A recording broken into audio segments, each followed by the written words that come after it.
Swastiastu, Namo Buddhaya, salam kebajikan dan salam sejahtera bagi kita semua. Yang terhormat Wakil Dekan 1 Fakultas Peternakan dan Pertanian Universitas Diponegoro Dr. Edi Rizkyati, SPT MSI. Yang kami hormati Kepala Departemen Peternakan Fakultas Peternakan dan Pertanian Universitas Diponegoro Dr. Insinyur Sri Sumarsi, SPT IPM. Yang kami hormati Ketua Program Studi S1 Peternakan Fakultas Peternakan dan Pertanian Universitas Diponegoro Insinyur Rudy Hartanto, SPT PhD IPM. Yang kami hormati segenap tamu undangan yang telah hadir dalam kesempatan kali ini. Dan tak lupa yang kami sayangi serta banggakan seluruh peserta kuliah dosen tamu postdoctoral program World Class University Universitas Diponegoro tahun 2024. Pertama, marilah kita panjatkan puji syukur kehadirat Tuhan Yang Maha Esa karena berkat rahmat dan hidayahnya kita semua dapat menghadiri acara ini dengan keadaan sehat tanpa kurang suatu apapun. Kami ucapkan selamat siang dan selamat datang dalam acara kuliah dosen tamu postdoctoral program World Class University Universitas Diponegoro tahun 2024. Bersama saya, Berina Lumanita Izeti yang akan memandu jalannya acara dari awal hingga akhir nanti. Sebelum memasuki acara, saya akan membacakan susunan acara pada siang hari ini. Yang pertama, yaitu pembukaan. Kedua, menyanyikan lagu kebangsaan Indonesia Raya, Mars Undip dan Himne Undip.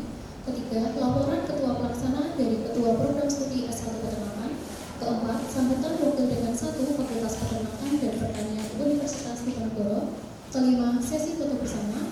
Keenam, kuliah dosen tamu postdoctoral program World Class University Universitas Diponegoro tahun 2024. Dilanjutkan dengan pemberian kenang-kenangan dan yang terakhir penutupan. Maka sesuai dengan rangkaian acara yang pertama yaitu pembukaan, marilah kita berdoa menurut agama dan kepercayaan masing-masing, memohon agar acara dapat berjalan dengan lancar dari awal sampai akhir. Berdoa, dipersilakan.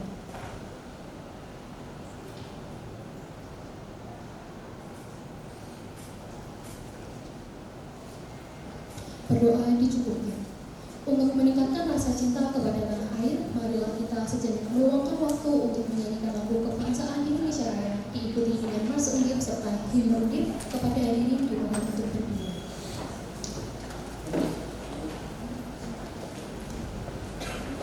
Jadi baru itu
Hadirin dipersilahkan duduk kembali.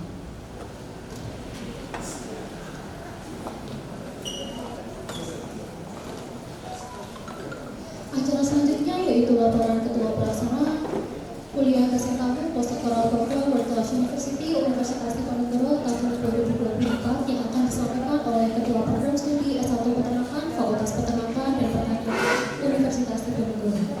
Kepada Bapak Insinyur Dwi Hartanto, SPT MPPSIP, dipersilakan.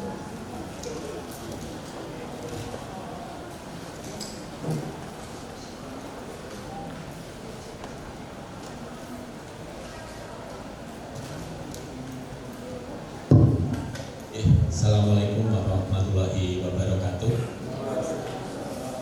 Yang saya hormati Bapak Dekan yang diwakili oleh Ibu Wakil Dekan 1, Ibu Dr. Heni Rizkyati, kemudian Ibu Ketua Departemen, Ibu Dr. Insinyur Sri Sumarsih, kemudian Bapak Ibu dosen, ada senior kami semua, Bapak Dr. Yon Supriyono, Ibu Dr. Eni Tantini, Ibu Dr. Endang Nitya Stuti, kemudian tadi ada staf muda, Mbak Dinda, Mbak Dinda, Mbak Dera, Mbak Maulida, Mbak Fatma, dan Bapak Dr. Sutopo. Terima kasih atas keraluannya, dan tentu saja Mas Sekrofi, Pak Daud Samsudewa.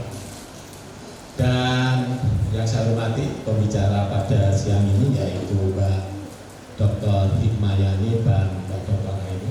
Dan adik-adik semuanya, terima kasih. Dalam kesempatan ini saya ucapkan terima kasih atas kehadiran semuanya, dan saya di sini ingin melaporkan kepada Ibu Wakil Dekan dan sekaligus nanti mohon bisa untuk sambutan dan membuka acara ini. Jadi acara ini memang acara yang sangat baik sekali ketika ada Bapak yang mengambil postdoktor di universitas kita untuk bisa memberikan pengalaman, pengetahuan, dan ilmunya yang telah dipelajari untuk ditransfer ke adik-adik semuanya. Perlu saya sampaikan Bu Heni, walaupun jumlahnya ini tidak banyak pada Mbak Hikmayani dan Mbak Aini juga. Jadi ini mewakili dari S1, S2, dan S3. Jadi semua strata hadir di ruangan ini, dan juga Bapak Ibu dosen. Memang jumlahnya tidak bisa yang seperti kita harapkan. Kami itu harapannya ini 100 sampai 130. Tapi ya alhamdulillah ini separuh sudah terisi. Karena memang ini seperti kita ketahui adalah minggu tenang, ya. Minggu tenang, sudah minggu tenang musim hujan lagi. Jadi memang banyak, terutama yang mahasiswa angkatan 23, 24 itu kan setiap libur minggu tenang biasanya pada seringnya pulang. Ya, biasanya. Baik, itu yang bisa saya sampaikan. Tapi sekali lagi kegiatan ini sangat baik sekali. Selaku pimpinan prodi saya sangat senang, dan semoga ke depan jika Bapak Ibu dosen memiliki mahasiswa postdoc, kami berharap bisa juga memberikan kuliah-kuliah dosen tamu seperti ini. Baik, karena kalau yang ambil postdoc sekarang itu relatifnya jauh lebih muda dari kita Bu ini. Artinya kalau kalimatnya nanti mungkin ya itu pas kalau untuk adik-adik semuanya ini gitu ya. Kalau kita kan generasi dulu gitu, mungkin ilmunya kita juga memahami, tapi cara penyampaiannya kan agak berbeda gitu ya. Baik, itu yang bisa saya sampaikan. Terima kasih sekali lagi, semoga acara ini berjalan dengan baik, dan mohon Bu Wakil 1 untuk bisa memberikan sambutan dan membuka acara. Assalamualaikum warahmatullahi wabarakatuh.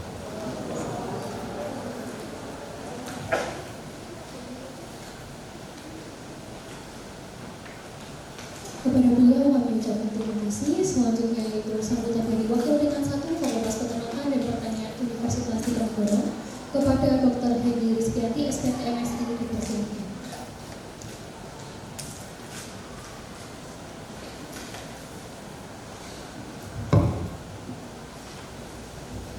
Terima kasih Pak MC. Bismillahirrahmanirrahim. Assalamualaikum warahmatullahi wabarakatuh. Yang kami hormati kedua narasumber yang masih sangat muda dan sudah doktor ya dua-duanya. Ada Dr.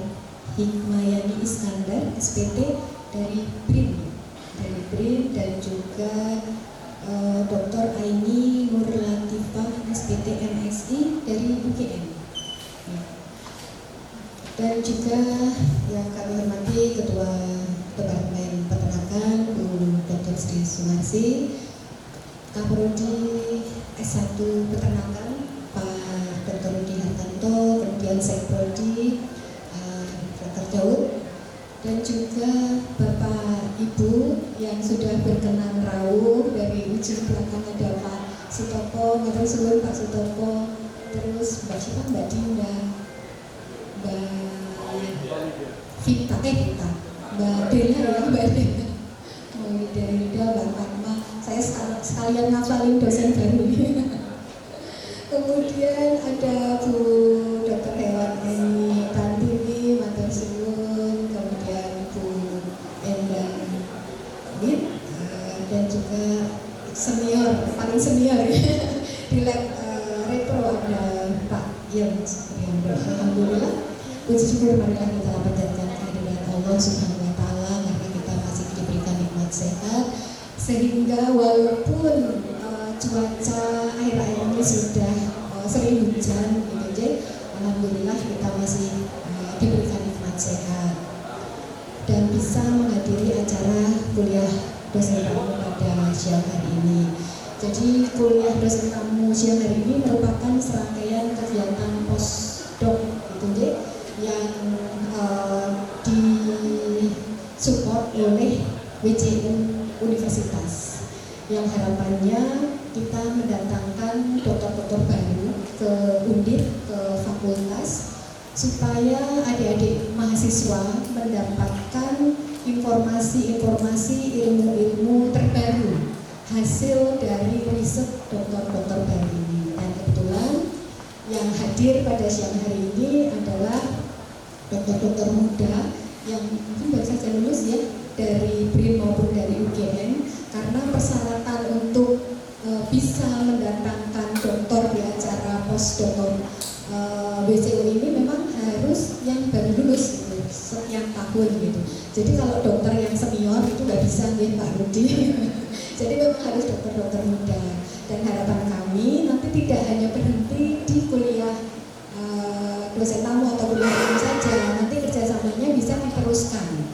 Banyak kerjasama yang bisa dilakukan bersama untuk mendapatkan pendanaan penelitian, untuk menulis bersama, kemudian juga nanti bisa menjadi dosen luar biasa gitu ya Pak Rudi, dosen LB. Dan pendanaan kadang-kadang memerlukan kerjasama dengan institusi lain, dengan BRIN, ada RIN yang memang mewajibkan perguruan tinggi harus kerjasama dengan BRIN gitu. Nah, nanti kalau ada kerjasama penelitian, nanti yang diuntungkan juga adik-adik mahasiswa. Jadi adik-adik mahasiswa walaupun di Semarang gitu ya, dan BRIN peternakan ada di Cibinong ya, ada di Cibinong ya, tidak masalah gitu ya. Kita jalan-jalan ke Cibinong, barangkali bisa untuk akses ikut penelitian para peneliti-peneliti di BRIN. Biasanya kalau ikut penelitian di BRIN itu gratis ya, gratis ya. Alhamdulillah, paling kita hanya untuk tinggal saja di sana. Seperti hanya kita tinggal di Tembalang kan juga mengeluarkan budget, tinggal di Cibinong mendekati BRIN juga ada budgetnya. Tapi untuk penelitian free biasanya gratis.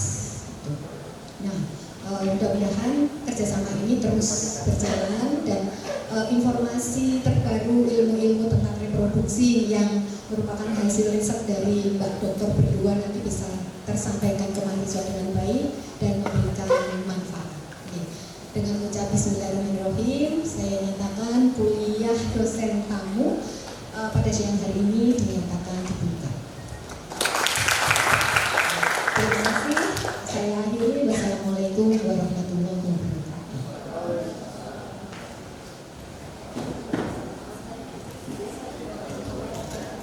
Kepada Dr. Hani kami ucapkan terima kasih. Bapak Ibu dan hadirin yang kami hormati, akan sangat sayang sekali jika Bapak berada ini tidak diberikan dalam sebuah aplikasi. Oleh karena itu, mari Bapak Ibu dan hadirin semuanya dimohon untuk maju ke depan dan menunjukkan seniman terbaiknya untuk sesi foto bersama. Ini foto dulu, semua foto ke belakang ya. Dimasukkan cara bergerak ya, foto di atas. Yuk.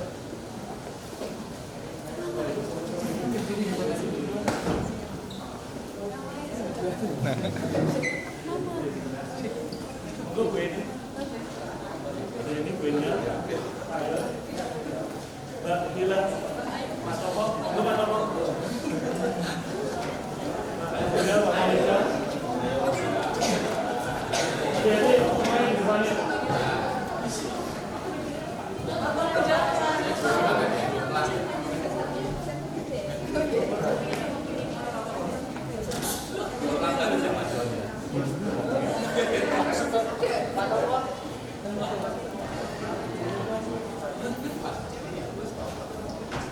Ini mohon jalannya masuk bahu deh. Ya, sampai sana center. Ya, masuk bahu masuk di belakangnya. Nah, dulu.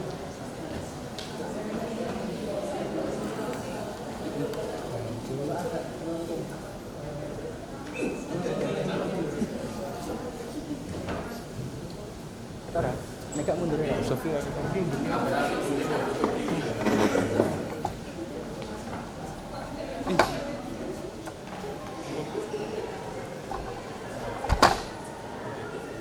Gini, saya hitung ya. 1, 2, 3. Lagi. 1, 2, 3. Bentar, satu lagi. 1, 2, 3. Sekali lagi. Ya, 1, 2, 3.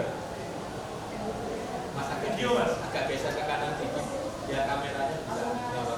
Oh, ini Ya. Apa tuh video? video. Ya. Apa itu yang saya kalau saya bilang S1 penerangan berprestasi gitu. FPP Jihad Undip Jaya. Ya, mulai Mas. 1, 2, 3. S1 penerangan berprestasi. FPP Jihad Undip Jaya. Undip Jaya. Undip Jaya.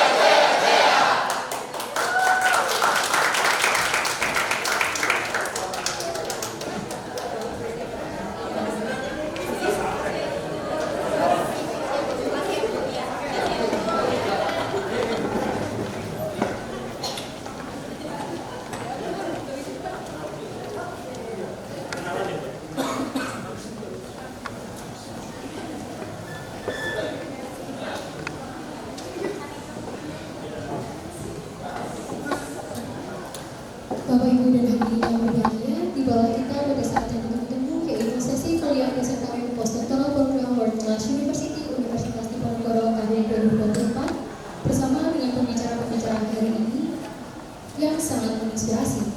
Namun sebelum itu tentu saja sesi kali ini akan dipandu oleh moderator Aditi Alhamda. Berikut merupakan CV dari moderator kita pada siang hari ini. Daud Samsudiono PhD berdasarkan gelar sarjana dan magister pada jurusan peternakan Universitas Diponegoro Semarang, Jawa Tengah, Indonesia, masing-masing pada tahun 2003 dan 2006. Pada tahun 2009, beliau mengejar gelar doktor di bidang Animal Science University of the Philippines, Los Baños, di bawah bimbingan peternakan Dr. PK, Dr. Setia, dan Dr. Otampo IPS, dan lulus pada tahun 2012. Setelah menyelesaikan studinya, beliau kembali dari Universitas Diponegoro sebagai asisten profesor di Laboratorium Genetika Pemeliharaan dan Reproduksi Fakultas Peternakan dan Pertanian Universitas Diponegoro. Selain mengajar beberapa mata kuliah seperti ilmu reproduksi ternak, budidaya satwa harapan, statistika, dan metodologi penelitian, beliau juga aktif dalam penelitian dan pengabdian kepada masyarakat. Beliau melanjutkan penelitiannya dengan minat studi terhadap satwa liar, bidang reproduksi, pemeliharaan dan peningkatan nilai ekonomi Nusa Timur, Merak, Kakatua, dan Timur. Lebih dari 20 publikasi internasional telah diterbitkan hingga saat ini. Selain itu, beliau juga aktif dalam pengabdian masyarakat untuk menerapkan minatnya dalam memberdayakan masyarakat dengan fokus utama peningkatan produktivitas ternak, peningkatan aktivitas wisata berbasis peternakan, dan pemberdayaan organisasi desa untuk meningkatkan pendapatan masyarakat. Beliau aktif mendampingi 15 komunitas petani, 7 komunitas desa wisata, dan 3 komunitas pertanian. Kepada beliau, Insinyur Daud Samsudiono SPT MSc PhD dipersilakan.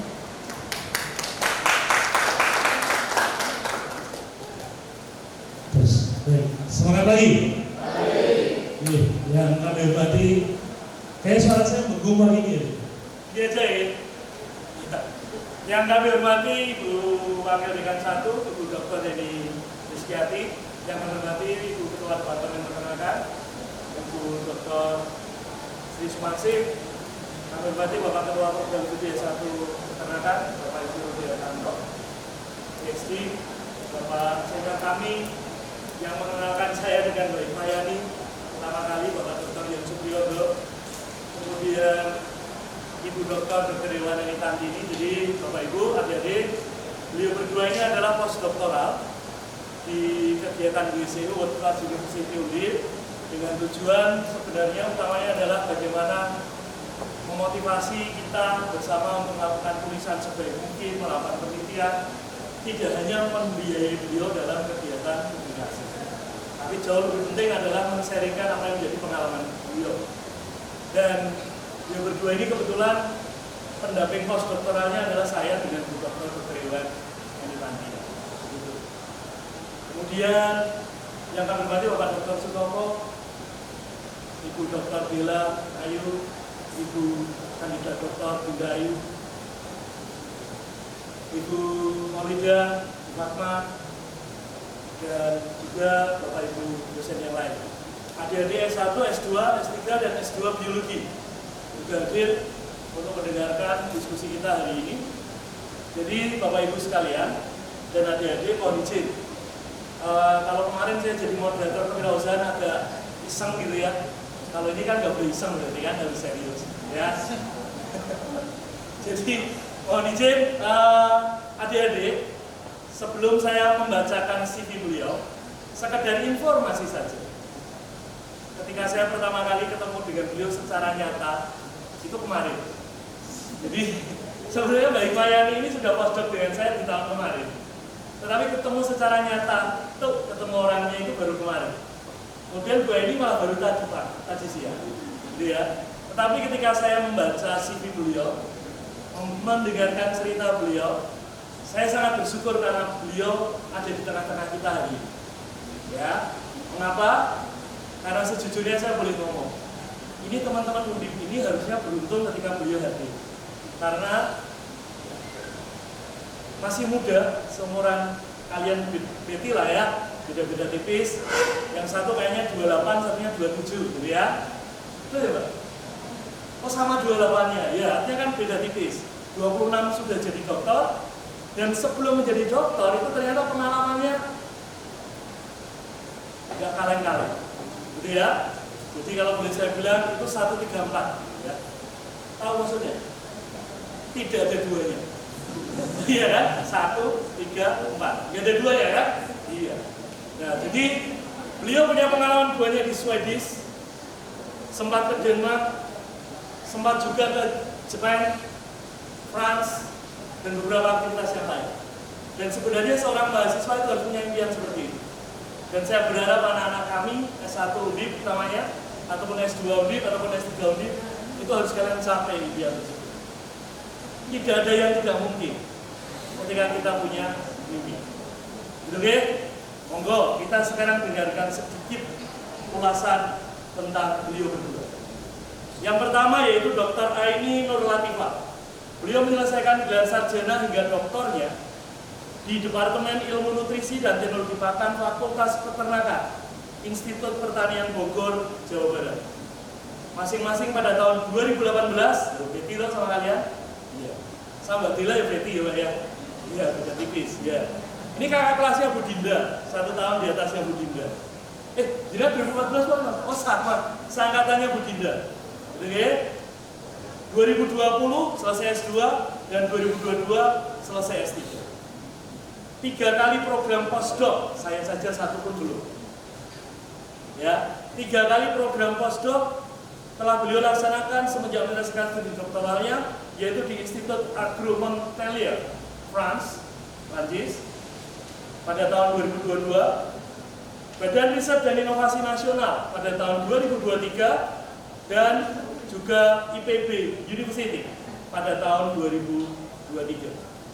Pada tahun 2024 ini beliau memulai karirnya menjadi staf pengajar di Fakultas Peternakan Universitas Gadjah Mada. Bidang nutrisi ruminansia dan nutrisi reproduksi ternak merupakan fokus penelitian yang ditekuni oleh Dr. Aini.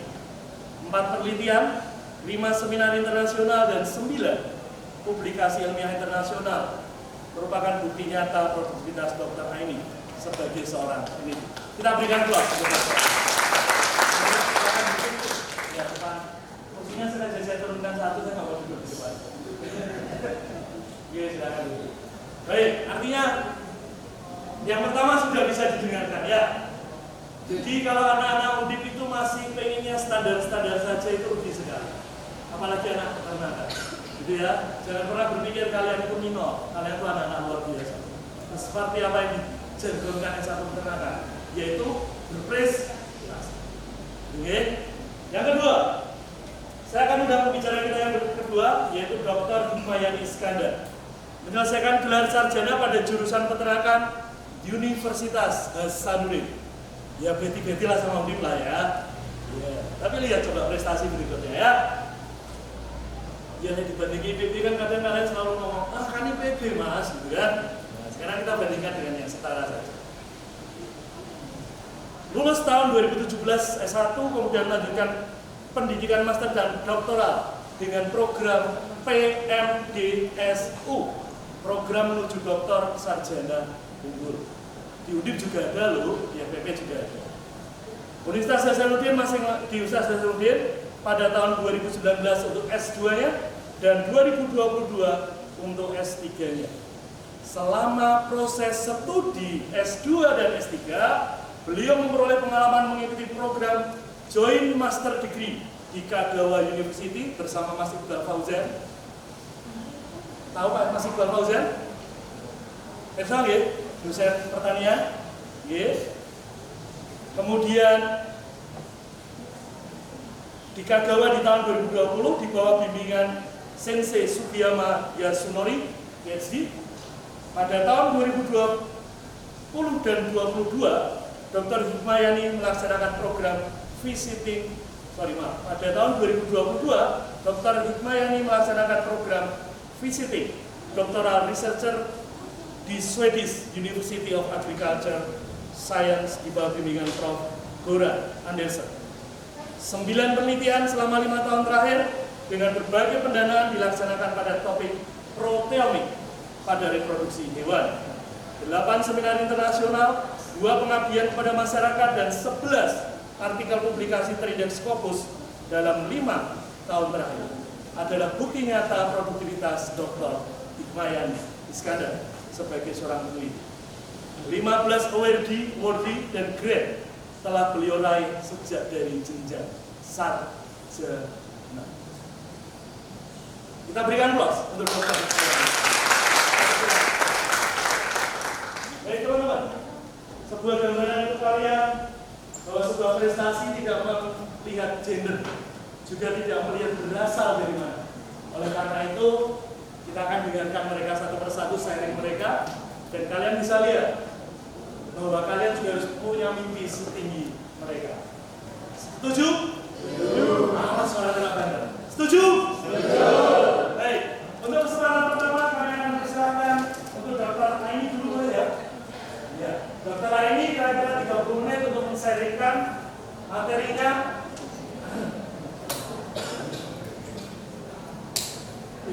Yang berjudul Strategi Nutrisi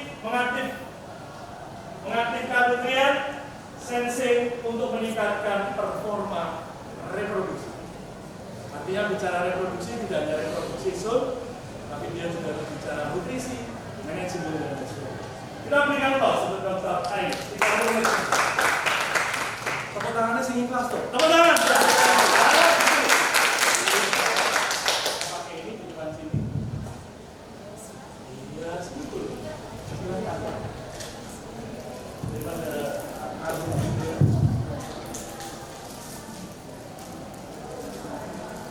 Assalamualaikum warahmatullahi wabarakatuh. Yang saya hormati Ibu Dekan, kemudian Ketua Prodi, Ketua Departemen.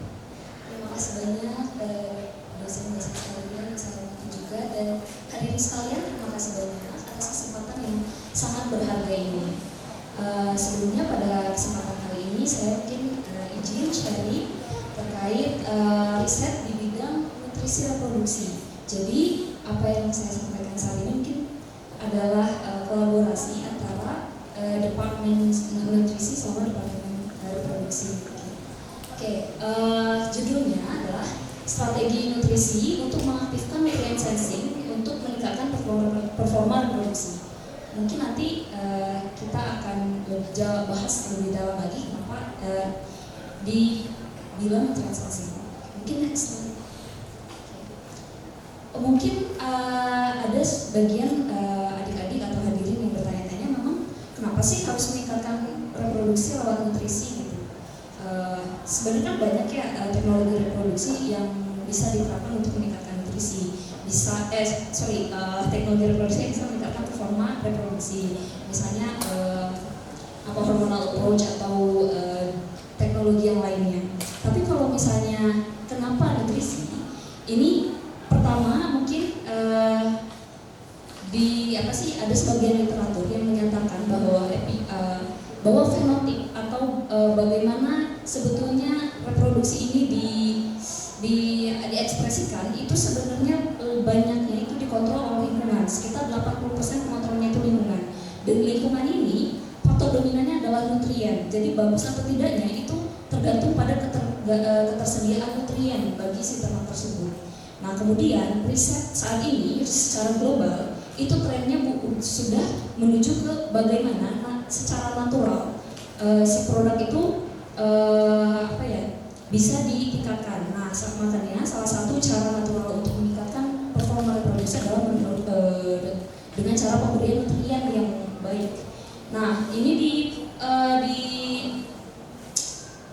dipopulerkan oleh Jeremy Martin. Nah, kebetulan saya ini muridnya Jeremy Martin, saya pembimbingnya ya beliau gitu. Dipopulerkan bahwa ada kata-kata clean, green, and ethical. Jadi nutrisi ini bisa memenuhi kriteria produk yang bebas dari residu hormonal dan sebagainya. Dan nanti produk ini diklaim punya nilai jual yang lebih. Oke, next slide. Nah mungkin ada 3 pertanyaan di sesi topik ini. Tadi sudah dijawab kenapa sih pilihnya tuh nutritional way gitu caranya untuk meningkatkan nutrisi, meningkatkan reproduksi. Terus memangnya jenis nutrien apa sih yang paling berpengaruh terhadap peningkatan reproduksi? Apa lemak, apa protein, apa mineral gitu ya. Nah kemudian juga memang metode atau gimana cara risetnya. Kalau kita tertarik ke riset ini memang caranya itu gimana, berapa lama kita harus riset di situ atau selamanya apa, terus bagaimana sebanyak apa nutrien tersebut harus diberikan. Nah mungkin kali ini kita akan mencoba untuk membahasnya. Next slide. Oke. Jadi kembali lagi kepada teori lama bahwa nutrien itu didistribusikan sesuai dengan tingkat prioritasnya. Pertama kan untuk maintenance si hewannya. Nah kemudian sayangnya reproduksinya ada di urutan terakhir. Artinya apa?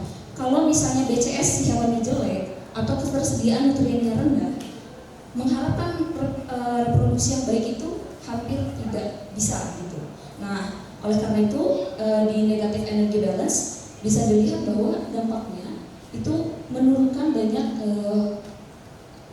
sekresi hormon. Nah ketika di energy balance atau kondisi di mana kebutuhan nutrien dari si ternaknya dengan yang tersedia di lingkungan itu sama seimbang. Nah disitulah kemungkinan performa reproduksi normal bisa dicapai. Tetapi ketika memberikan positif energy balance dalam ukuran tertentu, ini hasilnya masih sangat positif, masih dapat meningkatkan. Tetapi di luar itu hasilnya malah negatif feedback. Nah hati-hati. Oke, next slide. Oke. Mungkin tadi kita bertanya-tanya, jadi kalau mau riset di nutrisi reproduksi yang paling tepat itu kemungkinan yang mana sih nutrien yang paling berpengaruh? Apa energi, apa protein, apa vitamin, apa lemak, atau mineral? Barangkali mungkin audiens di sini ada yang punya tebakan kira-kira dari nutrien ini mana yang paling berpengaruh kalau disuruh milih gitu. Mungkin masnya ada tebakan mas? Kira-kira nutrien apa ya yang paling berpengaruh terhadap protein? Oke, baik. Jadi jawabannya sebetulnya mereka butuh semua. Tapi kalau memilih dalam artian pemilihan yang tepat, itu masing-masing nutrien ini berpengaruh terhadap parameter tertentu. Nah, contohnya apa? Kalau di betina ternyata yang paling berpengaruh itu nutriennya adalah energi. Tetapi kalau di jantan yang paling menghasilkan yang paling signifikan itu adanya di perlakuan protein biasanya. Nah, tetapi tidak berarti bahwa yang lain ini tidak penting dan tidak berpengaruh. Mereka memiliki efek masing-masing terhadap performa reproduksi yang diinginkan. Next mungkin. Dari metodenya sendiri sebetulnya, jadi ada istilah pemberian nutrisi secara akut, dinamis, atau statis. Artinya apa? Kalau kita memberikan nutrien yang baik terus-menerus, pasti reproduksinya baik. Tapi kalau misalnya keadaannya itu seperti di lingkungan kita, kalau misalnya dia memang udah jelek dari awal, apakah akhirnya jadi jelek, tidak bisa diperbaiki? Jawabannya bisa, bahkan dalam hitungan beberapa hari itu bisa significantly improve gitu. Jadi nggak harus ngasih makan dia si ternak ini makannya itu bagus terus nggak apa-apa. Tetapi kalau misalnya dia unfortunately misalnya kayak di lapangan dia BCS-nya di bawah 3, itu bagaimana mengakalinya supaya ketika kita ada program supaya untuk meningkatkan jumlah populasi itu bisa dengan pemberian nutrien hanya dalam beberapa waktu tertentu. Slide. Tadi ternyata jadi nutrien sensing di sini maksudnya setiap sel itu ternyata punya keterikatan dengan nutrien tertentu. Misalnya di follicle, ternyata di lingkungan di environment follicle itu nutrien yang paling berpengaruh terhadap berapa jumlah follicle yang dominan follicle yang akan dihasilkan, kemudian juga diameter follicle itu ditentukan hanya oleh energi. Adapun nutrien yang lainnya ternyata tidak memengaruhi jumlah follicle yang dihasilkan. Nah, oleh karena itu energi ini sangat berperan penting terhadap beberapa parameter reproduksi di betina. Apakah jantan artinya tidak dipengaruhi oleh energi? Dipengaruhi, tetapi jika dibandingkan pengaruh dari proteinnya lebih tinggi. Next slide. Tetapi kalau begitu apakah kita bisa, misalnya perlakuannya ya udah kasih nutrien 2 kali lipat dari kebutuhan misalnya. Kebutuhannya dia sekian, kita kasih 2 kali lipat. Apakah hasilnya jadi luar biasa? Ternyata tidak. Hasilnya justru memberikan feedback negatif. Jadi ada cara-cara tertentu bagaimana mengakalinya, bagaimana meningkatkannya, tetapi dengan ini namanya itu nutrisi presisi.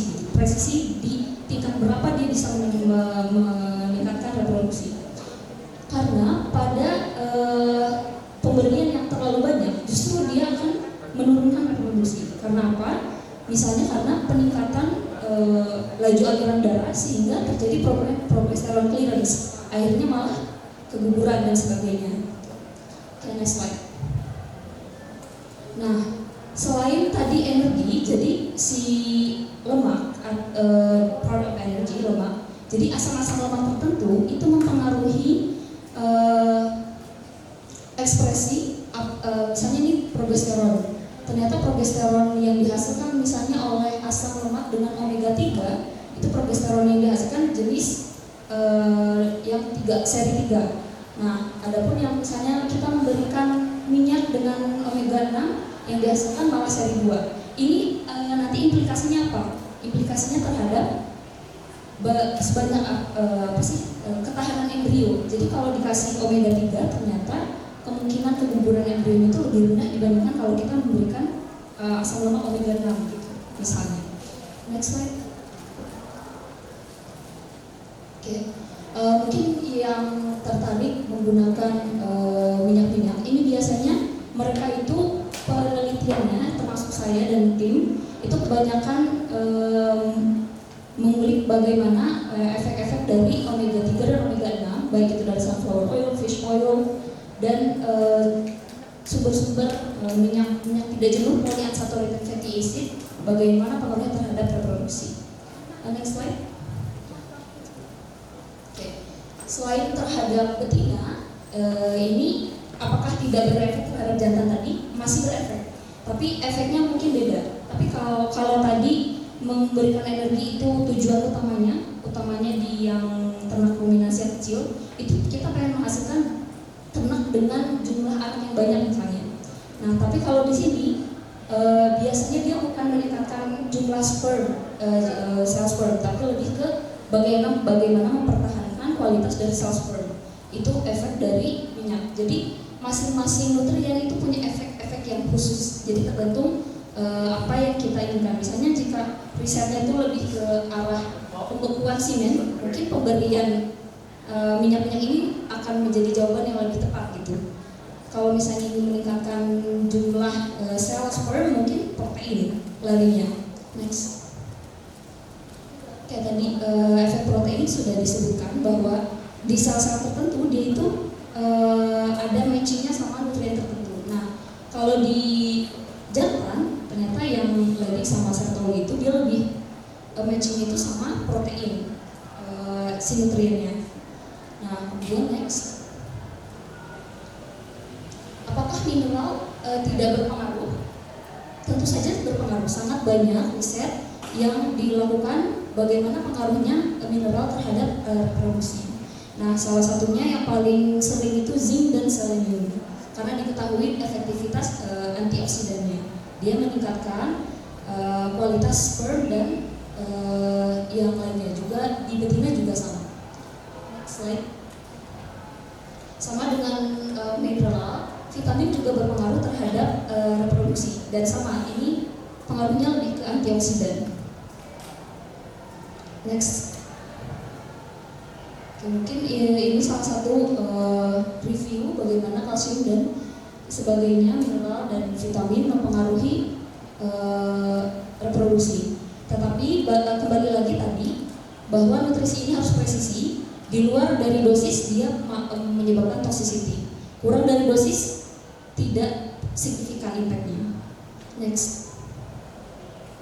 Oke, kalau pertanyaannya tadi, memang selama apa kita harus memberikan nutrien yang bagus tadi terhadap animal percobaan kita gitu. Jadi kalau jantan itu dia pemberian nutriennya yang bagus itu sayangnya dia harus continue gitu. Jadi kan mereka itu siklus produksi sekitar 40 hari lah ya. Nah, jadi biasanya kalau pemberian nutrisi di riset di sini ini sekitar 40 hari terus-terusan. Jadi intinya tuh si jantan tuh harus dikasih makan bagus terus kalau misalnya spermanya harus bagus. Tapi beda sama betina. Betina itu nggak harus selamanya dia dikasih makan bagus, nggak perlu suplementasi selamanya. Hanya cukup diberikan di waktu-waktu kritis. Misalnya apa? Sebelum kawin, setelah kawin, 2 minggu setelah kawin dan sebagainya. Next slide. Nah ini, jadi risetnya itu nggak misalnya domba bunting 5 bulannya harus dikasih makan bagus, enggak. Jadi dia cukup dikasih makan bagus di waktu-waktu tertentu. Jadi kayak misalnya sebelum nanti ini risetnya ketika kita memberikan tadi energi yang lebih tinggi, ternyata kemauan dia menerima pejantan juga menjadi lebih tinggi. Kemudian ternyata keberhasilan kebuntingan lebih tinggi juga. Terus keguguran embrio juga ternyata jadi lebih rendah. Nah di sini di pertengahan ini biasanya kayak mana biasanya aja dikasih makan, tidak perlu suplementasi, tapi bisa dimulai lagi suplementasi nanti di akhir sebelum beranak dan 2 minggu setelah beranak. Ini karena di sini kebanyakan terjadi negatif energy balance atau di mana status nutrisinya itu kebutuhannya lebih tinggi dibandingkan apa yang dia bisa konsumsi. Nah, oleh karena itu suplementasi di sini risetnya bisa diberikan di next. Sudah bisa next. Oke, ini salah satu riset yang saya lakukan bersama tim. Bagaimana meningkatkan performa reproduksi di betina. Jadi saya mencoba pemberian minyak lemuru sekitar 3-5%, kemudian dibandingkan dengan resumfator. Hasilnya untuk kejadian kehilangan embrionya hampir tidak ada di pemberian minyak telur yang 6%. Kemudian ternyata nutrien juga mempengaruhi jenis kelamin yang dihasilkan. Nah, di sini sex ratio-nya itu berubah ketika kita diberikan ada intervensi nutrien. Ternyata ketika diberikan omega 3, kecenderungan anak yang dihasilkan itu adalah jantan. Nah, kemudian setelah lahir ternyata anaknya itu lebih cepat berdiri juga. Jadi ini nanti hubungannya sama ketahanan atau leg survival.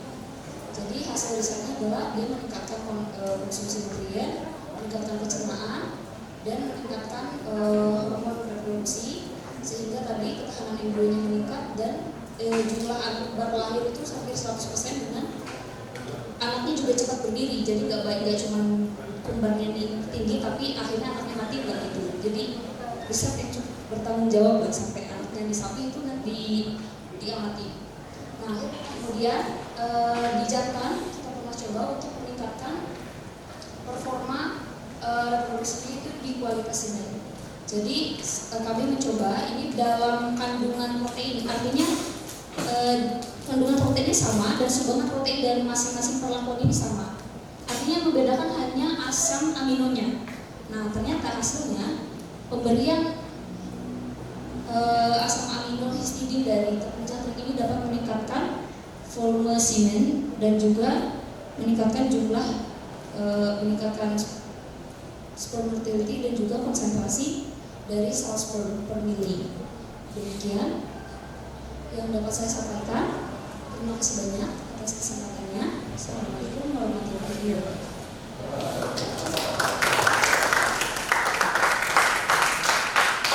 Baik, tepuk tangan sekali lagi untuk Dr. Adi. Ya, penelitian yang aplikatif gitu ya. Bagaimana kita memanfaatkan apa yang ada di sekitar kita untuk bisa mengoptimalkan produksi dan produktivitas. Termasuk ini beberapa mahasiswa kami sudah di lapangan, Pak.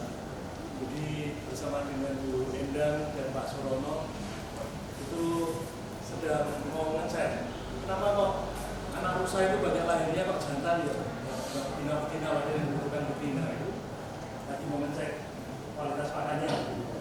Jadi suatu saat harapannya bisa berkolaborasi seperti yang diharapkan oleh Bu ini tadi ya Pak ya. Baik teman-teman, kita akan beranjak langsung ke pembicaraan kedua. Nanti baru tanya jawabnya bersama-sama ya. Ini catat dulu. Oke. Nah ini, ya. Jadi silakan Bu Irma sambil duduk nggak apa-apa. Biar selalu nih. Baik, ya. Baik, mohon izin kita akan mendengarkan presentasi kedua. Bagaimana aplikasi proteomik? Bagaimana aplikasi proteomik, application of proteomic analysis for animal reproductive performance oleh Dr. Mayani Iskandar. Kita berikan aplaus untuk beliau. Baik, terima kasih. Assalamualaikum warahmatullahi wabarakatuh. Selamat siang Bapak Ibu dan teman-teman sekalian. Senang rasanya bisa berada di tengah-tengah Bapak Ibu dosen Universitas Diponegoro Fakultas Peternakan. Sebelumnya saya mengucapkan terima kasih kepada Pak Sutompo. Terima kasih banyak Pak sudah dikenalkan dengan Pak Daud, dan terima kasih juga Pak Daud serta tim IO-nya Pak Daud sehingga Pak Yon, Pak. Oh iya, siap Pak. Bukan Pak Sutopo, Pak Yon. Pak Yon, iya Pak Yon. Baik, terus terima kasih kepada tim IO-nya Pak Daud sehingga kuliah umum ini bisa terselenggarakan dengan baik. Baik Bapak Ibu sekalian, izinkan saya untuk mempresentasikan terkait dengan riset-riset yang telah saya lakukan, yaitu application of proteomic analysis for animal reproductive performance. Nah, outline dari yang akan kita bahas ke depan yaitu pengantar proteomik, kemudian riset proteomik untuk evaluasi fertilitas dan infertilitas semen, kemudian pengembangan riset proteomik sebagai biomarker protein semen fertil dan infertil.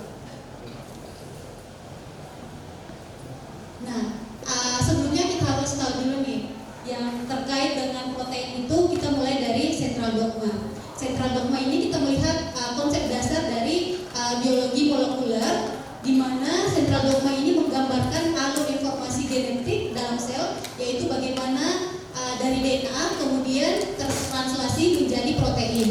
Nah, dimulai dari DNA ini, materi genetik yang menyimpan informasi untuk mengatur seluruh aktivitas sel di dalam tubuh, kemudian ditranskripsi menjadi RNA. Di proses RNA ini, informasi terkait genetik dari DNA kemudian diubah menjadi RNA. Kemudian dari hasil RNA itu ditranslasi menjadi protein. Protein ini adalah hasil akhir dari proses dari central dogma. Selanjutnya, ternyata pengertian terkini central dogma itu sudah berubah. Ternyata ada konsep yang lebih modern dari biasanya. Nah, biasanya kita mengetahui bahwa informasi genetik itu mengalir dari DNA ke RNA kemudian ke protein. Tapi ternyata di sini tidak sesederhana itu. Ada peran besar dari non-coding transkrip dan mRNA, di mana central dogma sekarang ini bukan hanya mentranslasikan dari DNA ke protein, tetapi kita pelajari bahwa peran DNA di sini membantu kita memahami bagaimana tubuh mengelola informasi genetik untuk menjalankan fungsinya di dalam tubuh. Selanjutnya, kenapa sih protein itu penting? Nah, ternyata protein itu membuat molekul sistem biologi dapat berjalan. Fungsinya di sini protein ini membantu semua proses kehidupan di dalam tubuh berjalan seperti menjalankan metabolisme dan fungsi tubuh lainnya. Kemudian yang kedua, fungsi protein ini untuk mendikte struktur dan aktivitas seluler. Jadi protein ini sebagai bos untuk memberi instruksi kepada sel untuk melakukan sesuai dengan fungsinya yang telah diatur oleh protein. Kemudian yang ketiga, fungsi protein itu menyediakan mekanisme signal di antara sel dan jaringan. Di sini kita melihat bahwa fungsi protein ini mengkomunikasikan antara sel dan jaringan. Kemudian yang keempat, apa sih fungsinya protein itu? Ternyata di sini protein juga mengkatalisasi reaksi kimia yang mendukung metabolisme. Dan yang terakhir, kenapa protein penting? Nah, ini adalah banyak riset-riset terkait dengan protein yang dijadikan sebagai marker atau biomarker penyakit atau abnormalitas. Kalau dalam reproduksi itu bisa melihat infertilitas maupun fertilitas dari pejantan-pejantan. Kalau di bagian kedokteran biasanya protein digunakan sebagai obat. Selanjutnya, nah ini adalah protein sebagai biomarker pada manusia. Namun kita fokus kepada red mark aja yang dimana 30.000 gen pengkode protein ini berada di tubuh kita. Dan ada 10 juta protein berbeda dalam tubuh, di mana 2.000 protein ini berfungsi, mempunyai fungsi yang berbeda dalam sel. Namun jika terdapat perubahan kecil saja pada protein ini, seperti dalam lintasan metabolismenya, bisa menyebabkan masalah serius seperti penyakit ataupun infertilitas.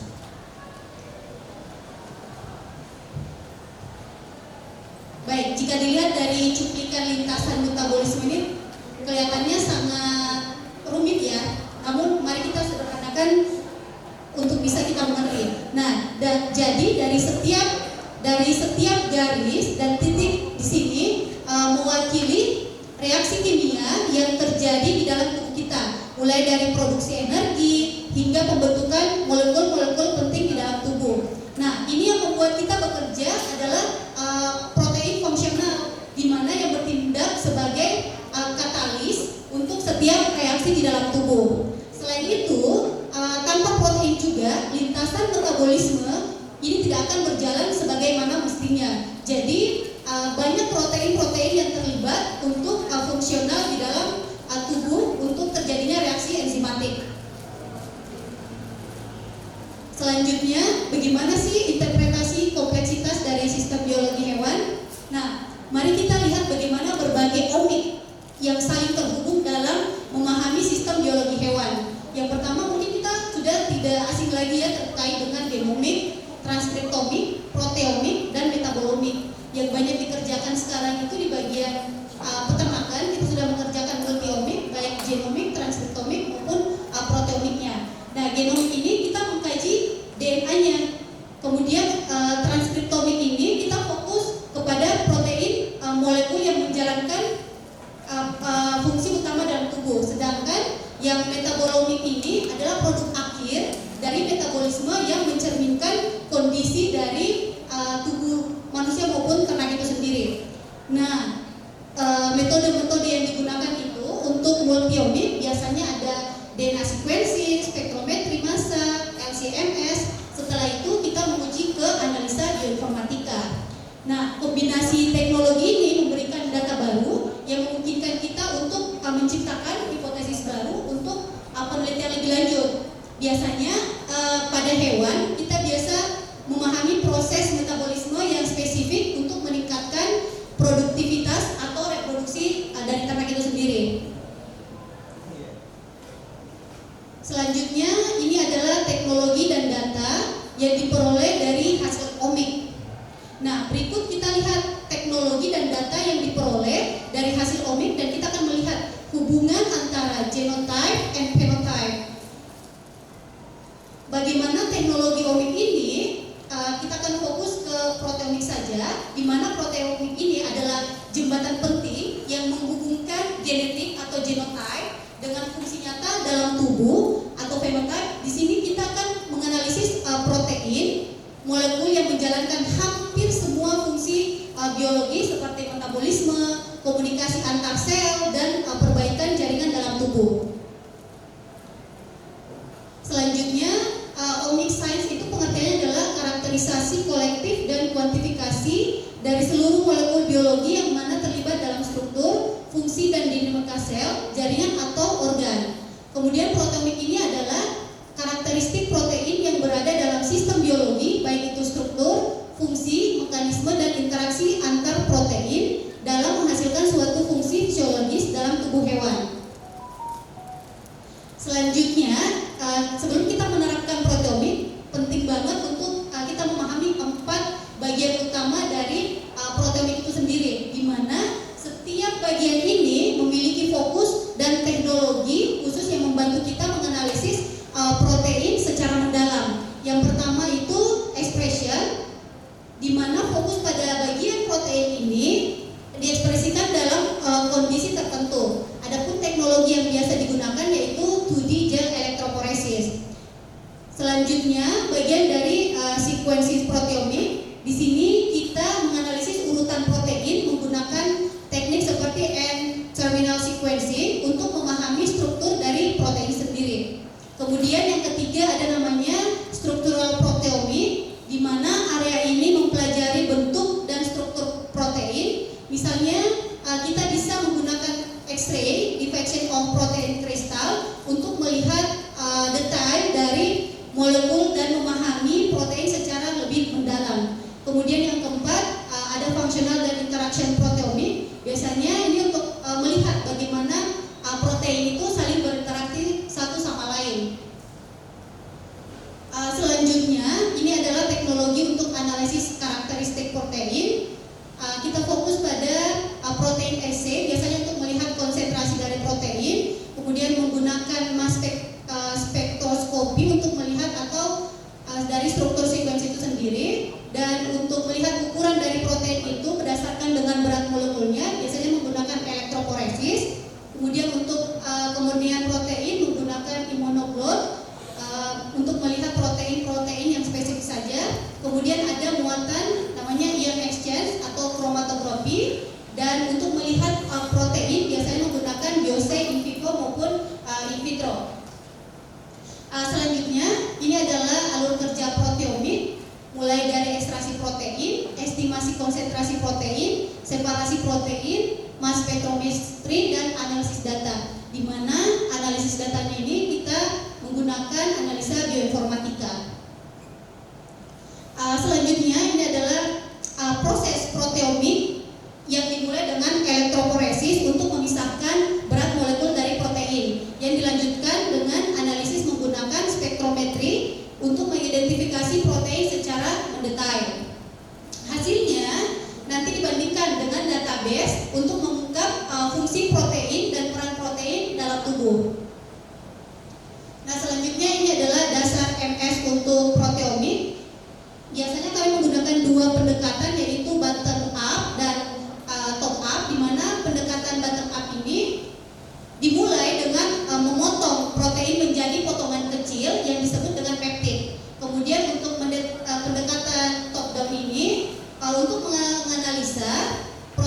itu tanpa memotong terlebih dahulu, jadi pure proteinnya. Selanjutnya ini adalah alur kerja utama dalam proteomik yang sering digunakan dan masing-masing dengan fokus yang berbeda. Yang pertama itu adalah workflow bottom up proteomik, di mana workflow bottom up proteomik ini untuk memotong protein menjadi peptid, lalu dianalisis menggunakan spektrometri massa. Kemudian yang kedua, workflow target proteomik, tujuannya di sini untuk mengetahui protein spesifik yang ingin dianalisis. Contohnya BSP yang digunakan untuk menganalisis protein-protein tertentu saja. Kemudian yang ketiga ada namanya workflow top-down proteomik, di mana pendekatan ini untuk menganalisis protein utuh tanpa memotong protein itu sendiri. Selanjutnya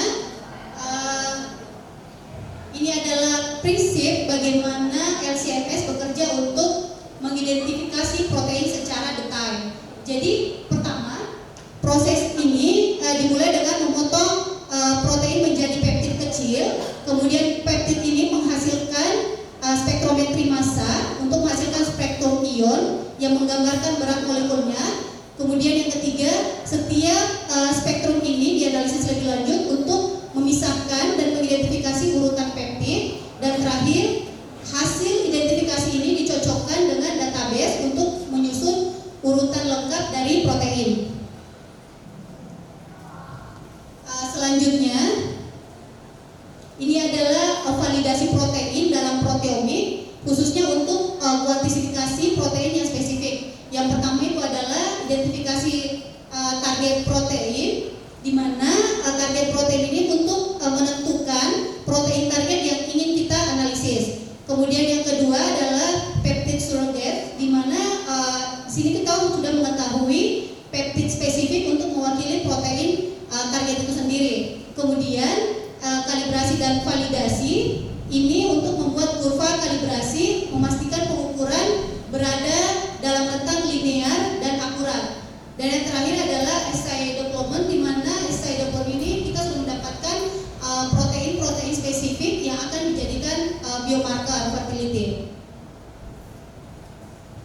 Selanjutnya ini adalah interpretasi data proteomik menggunakan bioinformatika. Bioinformatika ini memainkan peran yang sangat penting untuk menganalisis data yang kompleks. Nah, langkah pertama dari bioinformatika yang biasa kita gunakan adalah separasi protein yang diikuti dengan analisis menggunakan spektrometri massa atau MS. Yang kedua itu data yang sudah didapatkan dari MS ini kemudian dianalisis menggunakan perangkat lunak bioinformatika dan dibandingkan dengan database protein seperti UniProt untuk dianalisis protein-protein apa saja yang telah teridentifikasi pada sampel yang telah digunakan. Selanjutnya ini adalah bioinformatika UniProt. Nah, kita melihat bahwa UniProt ini adalah salah satu database yang paling lengkap dan sering digunakan dalam proteomik. Jadi UniProt ini memungkinkan kita untuk mencari informasi detail tentang protein, termasuk urutan asam amino, fungsi, bahkan hubungannya dengan proses biologi tertentu. Selanjutnya, setelah kita mengetahui protein-protein kita dari UniProt itu, kita melakukan langkah selanjutnya untuk menganalisis bioinformatika untuk memastikan informasi yang kita peroleh apakah sudah tepat. Di mana hasil dari ini adalah hasil LC-MS dalam bentuk Excel. Ini bentuk mentahnya dari protein yang terdeteksi lengkap dengan skor, jumlah peptid, dan juga tingkat cakupan. Kemudian dilanjutkan dengan uji bioinformatika Venn. Venn ini digunakan untuk membuat diagram Venn untuk membandingkan data dari berbagai kelompok atau kondisi. Kemudian kita validasi menggunakan bioinformatika Penter. Bioinformatika Penter ini kita mendapatkan informasi terkait protein berdasarkan dengan fungsinya. Setelah itu string ini memetakan interaksi protein-protein dengan protein lainnya. Kemudian ada David juga. David ini memberikan anotasi fungsional dan analisis pathway dari protein-protein yang teridentifikasi. Selanjutnya ini adalah hasil Painter. Dari hasil Painter ini kita memahami fungsi molekuler dari proses biologis yang terlibat dalam protein. Nah, ini adalah hasil David untuk mengetahui pathway protein. Ini merupakan salah satu hasil dari riset saya sendiri, di mana pada jalur ini menggambarkan bahwa dalam regulasi fungsi sperma dapat dilihat bahwa dari jalur ini dimulai dengan aktivasi ligan CNP melalui reseptor NPRB yang memicu produksi GMP melalui enzim 1T synthase. Nah, ini berfungsi dalam peningkatan pergerakan sperma yang penting untuk keberhasilan reproduksi. Selanjutnya ini juga salah satu database bioinformatik untuk melihat interaksi-interaksi antar protein yang bisa kita gunakan, yaitu string. Nah, di string ini kita bisa memasukkan daftar protein menggunakan ID dari data mentah yang didapatkan dari hasil LC-MS. Kemudian selanjutnya ini adalah hasil string input by multiple protein, di mana dari hasil string ini kita bisa memetakan interaksi protein. Nah, contohnya setiap titik di jaringan ini mewakili protein dan garis penghubung menunjukkan interaksi fungsional antara protein. Contohnya adalah protein seperti BSP1 dan BSP5 yang memiliki peran penting dalam proses kapasitasi sperma yang merupakan langkah krusial dalam proses fertilisasi. Kemudian ini adalah analisis GO atau gene ontologi, di mana gene ontologi ini memberikan informasi terkait fungsi biologi dari sperma yang kita dapatkan dari hasil LC-MS. Selanjutnya ini adalah lanjutan dari string. Dari string juga kita bisa mencari protein berdasarkan namanya, kemudian kita akan mendapatkan informasi terkait dari protein apa saja yang terlibat dari single protein yang kita masukkan di dalam string. Nah, bagaimana aplikasi proteomic ini untuk evaluasi fertilitas dan infertilitas semen pejantan?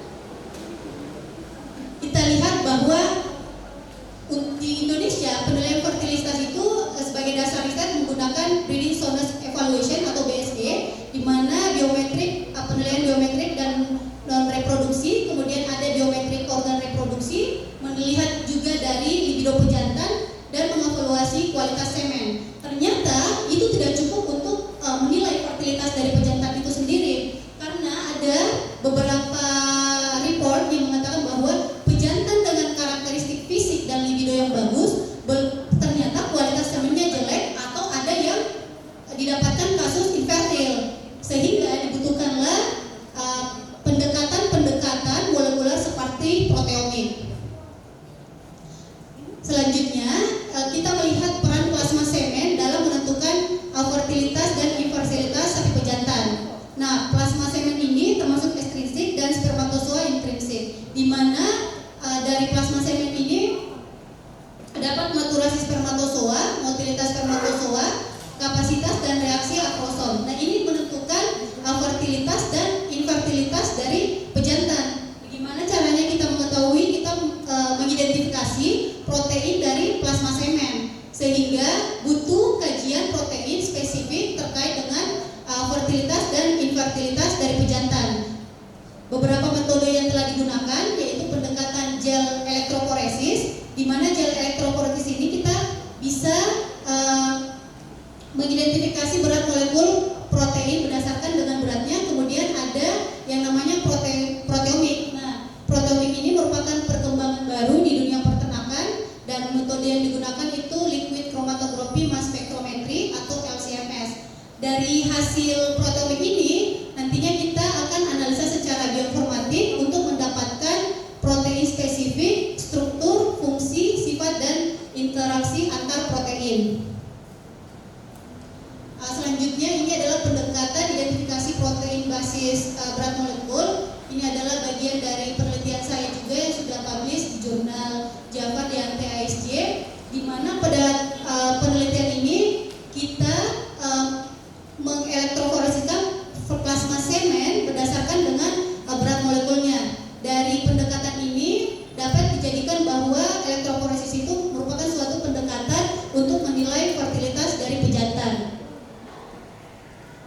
Selanjutnya, proteomik juga untuk mengidentifikasi profil protein dari sapi Bali, di mana dari hasil penelitian ini kita mendapatkan kandidat 5 protein sebagai biomarker fertilitas. Jadi semua protein yang terlibat dalam fertilitas itu teridentifikasi di plasma semen sapi Bali.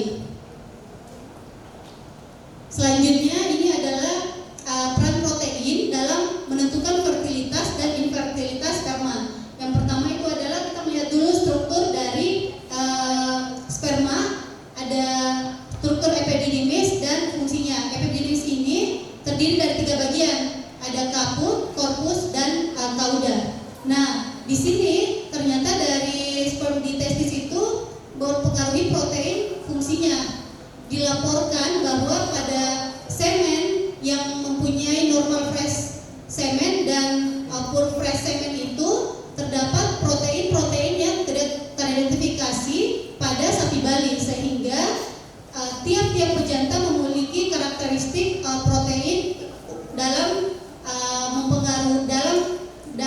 pengaruhnya ke fertilitas. Selanjutnya ini adalah ekspresi protein spesifik spermatozoa sapi pada bagian akrosom, kepala, ekor spermatozoa yang berhubungan dengan fertilitas yang dimodifikasi oleh aman.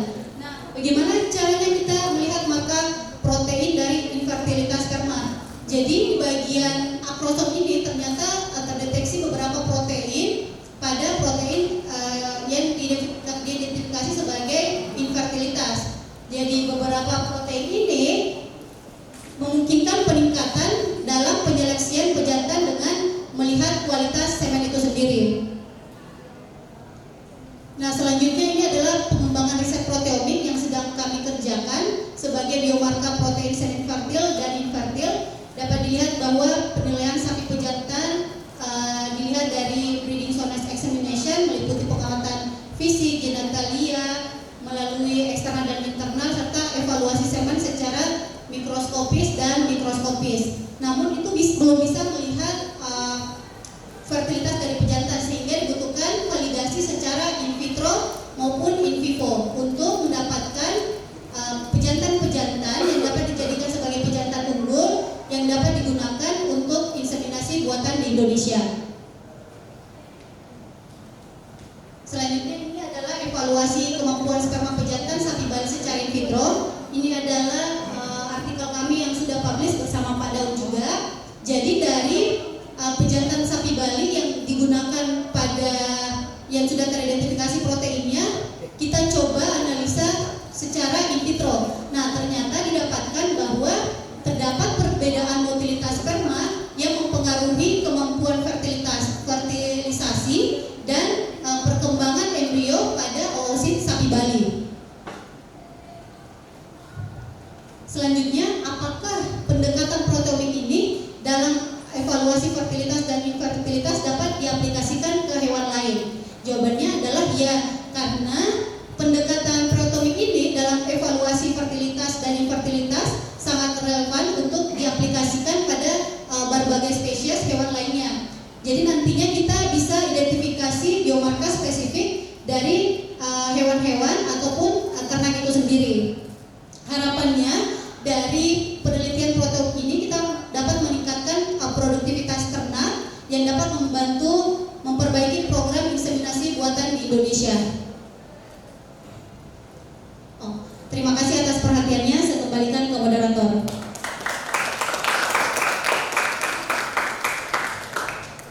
Baik, terima kasih. Oke, teman-teman, monggo sekarang kita akan masuk ke dalam sesi tanya jawab. Tadi tentang kondisi reproduksi dan juga ya, persilakan. Ada pertanyaan?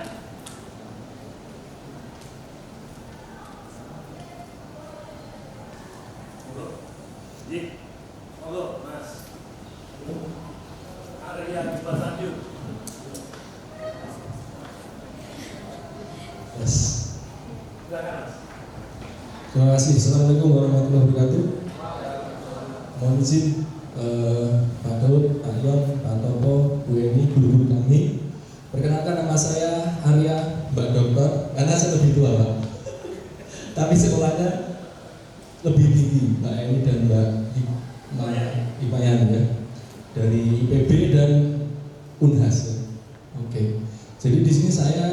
dulunya itu memang berkutat S1 di sperma unggas dan yang di S2 itu di hormon reproduksi betina pada kambing.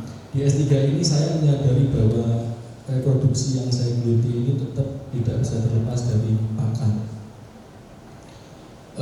Hal ini muncul karena saya melihat inspirasi dari beberapa suplemen pada manusia, bahwa nyatanya orang yang pakai suplemen yang alami dan juga makannya cukup secara kebutuhan protein dan lain sebagainya, imbangan-imbangannya, terlihat kemampuan daya hidupnya ya, kemampuan hidupnya jauh lebih panjang. Nah itu akan saya bawa juga kalau nanti Mbak Eni di ruminansia, saya nanti di unggas. Jadi spesifiknya di ternak unggas karena saya melanjutkan S1 saya dulu. Tapi bedanya kalau Mbak Eni tadi dengan minyak ya, posisinya dari lemuru, fish oil dan sebagainya, saya pakainya bahan alami dari tanaman untuk mengejar antioksidannya sebagai premix alami. Ini belum kesampaian untuk penelitian karena saya harus semprot dulu karena baru semester 2. Mohon doanya semoga lancar dan signifikan. Karena pengalaman saya teman-teman S1 ataupun S2 saya penelitian saya itu kurang bagus. S1-nya ya tidak signifikan.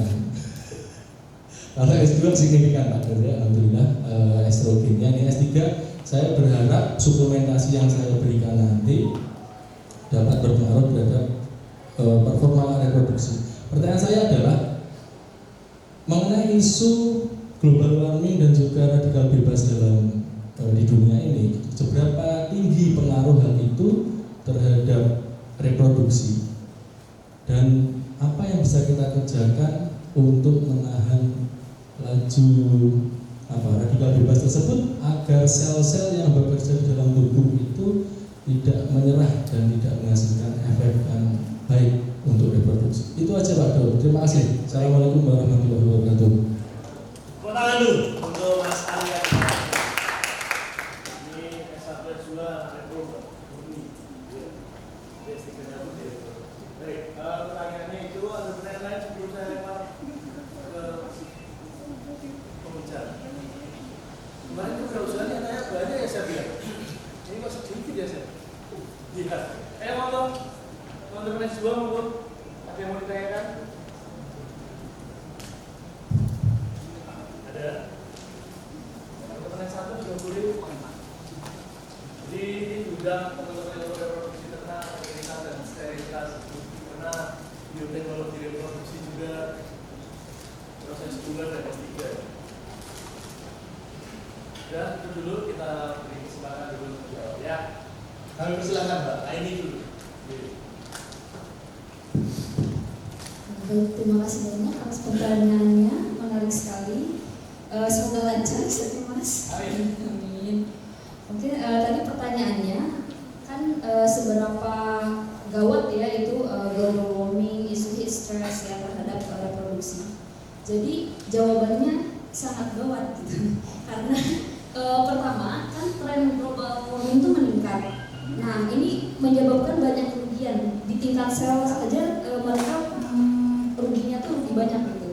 Dalam artian gini, tadi nutrien untuk meningkatkan reproduksi itu yang diterangkan itu dalam kondisi nyaman, dalam kondisi ketika thermoneutral zone atau ketika kondisinya pas lah gitu, baik dari segi humidity atau dari segi temperatur. Pertanyaannya kalau di daerah yang heat stress masuk ke kategori heat stress dalam artian udah panas, terus humidity-nya atau kelembaban udaranya tinggi. Nah, seberapa merugi itu? Sangat merugi karena tadi saja pos nutriennya tinggi, apalagi ini. Jadi kebanyakan riset yang dilakukan ketika di heat stress itu dia nutriennya ibaratnya ditinggikan lagi. Kenapa? Karena nutrien ini kan tadi didistribusikan si reproduksi itu urutan terakhir. Dia nutrien ini ini buat produksi sel sperma gitu. Nanti si kulit itu kan kayak membagi-bagi nutrien ini buat pertumbuhan saya, ini buat reproduksi saya gitu. Nah, itu kan di tingkat terakhir. Nah, masalahnya ketika ada heat stress, semua itu akan delay gitu. Jadi distribusi nutrien itu akan terganggu. Jadi si otak itu nanti akan mendistribusikan nutriennya untuk mengatasi heat stressnya dulu. Makanya banyak riset untuk mengakali hal ini, atau yang riset-riset yang ada di kondisi ekstrim heat stress itu dia caranya itu meningkatkan baik itu 1,5 kali hingga 2 kali lipat dari rekomendasi yang ada diberikan di NRC. Contohnya apa? Misalnya vitamin E itu di NRC itu kalau nggak salah cuma 250 IU kalau nggak salah. Nah, untuk mengatasi tujuan kita pertama tadi meningkatkan reproduksi, terus tapi masalahnya dipelihara di kondisi yang tidak menguntungkan gitu. Akhirnya apa? Ada ongkos nutrien yang lebih yang dibutuhkan oleh sel. Akhirnya yang dilakukan adalah meningkatkan pemberian dari si antioksidan tadi. Kalau masnya pakai banyak ini apa sih herbal gitu lebih ke phenolic compound atau yang kayak gitu ya mas, ya berarti antioksidan dan sebagainya. Itu sangat baik sekali tadi untuk jadi prioritasnya nanti tubuh itu akan menyelesaikan dulu stres fisiologis dia akibat heat stress. Baru ada kelebihan nutrien dari situ, baru sama dia dialokasikan untuk memperbaiki atau meningkatkan reproduksi. Gitu jadi alur ceritanya nanti di dalam tubuh. Demikian mas, apakah ada yang belum terjawab? Oke, terima kasih. Jadi kalau teori lawang mau hidup saja susah kok suruh bimbing, iya. Jadi kalau teman-teman dengar ke beberapa kabupaten di Jawa Tengah banyak sekali sapi hidup segar tapi tak mau, gitu ya. Tinggal balung sama kulit, gitu ya. Nah, boro-boro mau kawin, mau gunting, hidup aja susah, gitu ya. Monggo, ada pertanyaan lain silakan. Ayo, asisten DPR. Jangan terlalu khawatir dan pertanyaan saya nggak asik, nggak apa-apa. Sebisa apapun mau bertanya. Ya.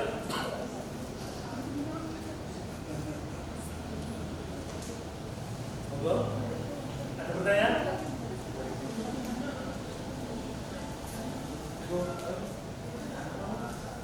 Oke, monggo Pak. Terima kasih Mas Dewi dan terima kasih, selamat. Ya saya sampai sebuah itu masih berpikir untuk bisa memperoleh semakin baik untuk ini begini, ambil saya juga ini mengalami pemikiran yang berat ketika membuat satu riset untuk menakar dosis misalnya. Paling kami itu kan untuk apa itu membuat satu dosis itu paling lihat itu ya label, kemudian juga membaca referensi itu, atau mungkin sekarang sudah ada gitu ya model-model untuk bisa menakar itu kalau ini untuk misalnya untuk meningkatkan mortality, apakah ini ada takaran-takaran yang bisa dihitung sesuai dengan kebutuhan, sehingga apa yang kita berikan di dalam dosis itu minimal mendekati ya, sesuai dengan keinginan saya. Ini yang untuk Mbak. Kemudian untuk Mbak Hikmayanti,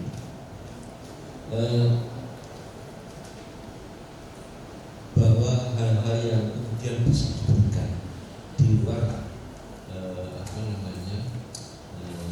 makanan, misalnya begini, saya pernah meneliti mengenai mortality, tapi untuk membuat kuantitas menjadi agresif.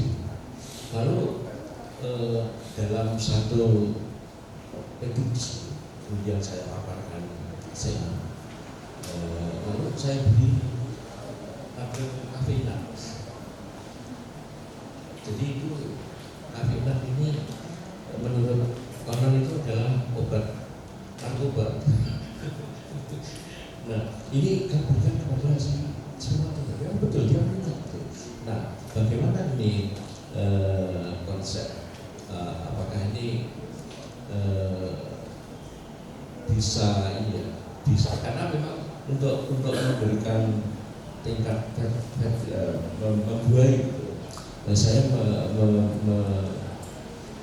menuntut semen ini mempunyai mobility yang sangat luar biasa untuk enduro, dan itu memang juga dia berhasil untuk membuahi. Nah, bagaimana dengan pembelian di luar yang tadi saya lakukan, misalnya dengan memberikan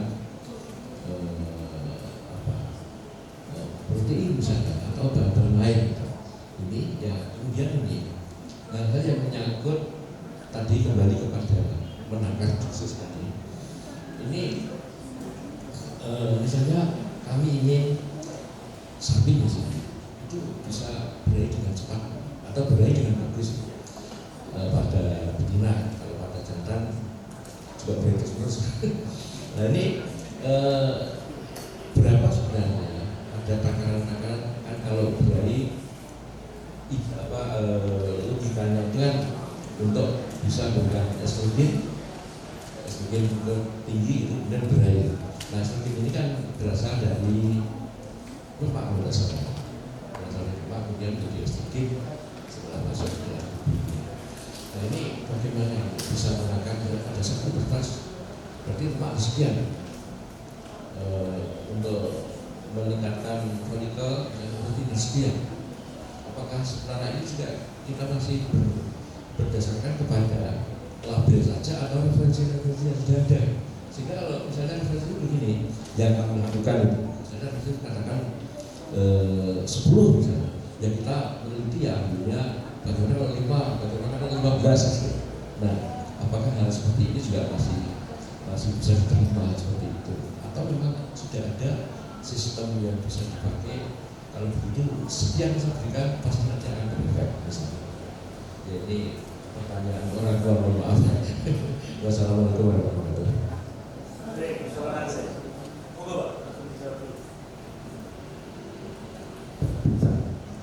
Terima kasih banyak.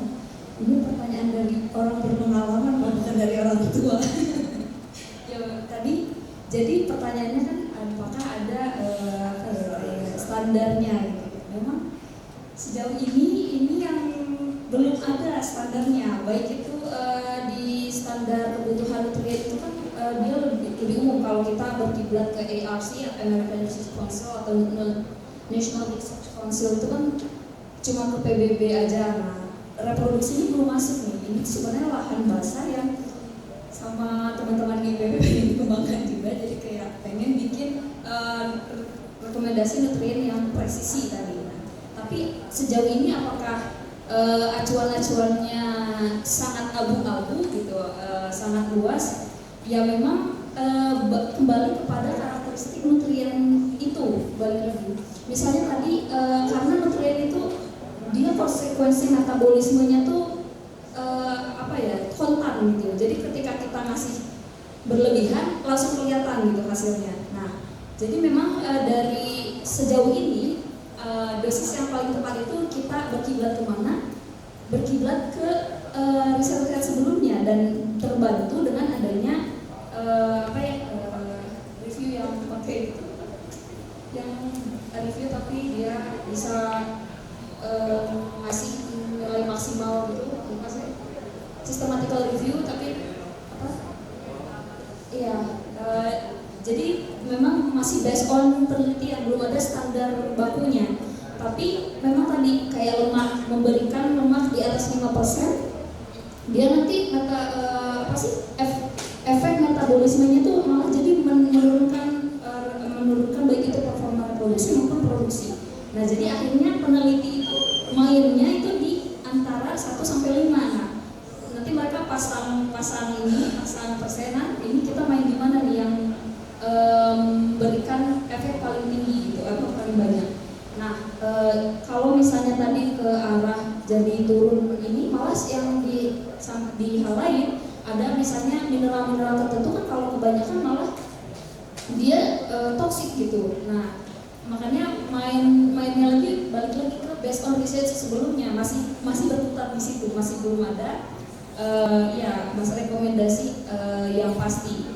Nah, tapi sejauh yang sependek yang saya tahu dan based on our knowledge itu kebanyakan pengaruh nutrisi itu dia itu ada di mendekati dosis maksimal.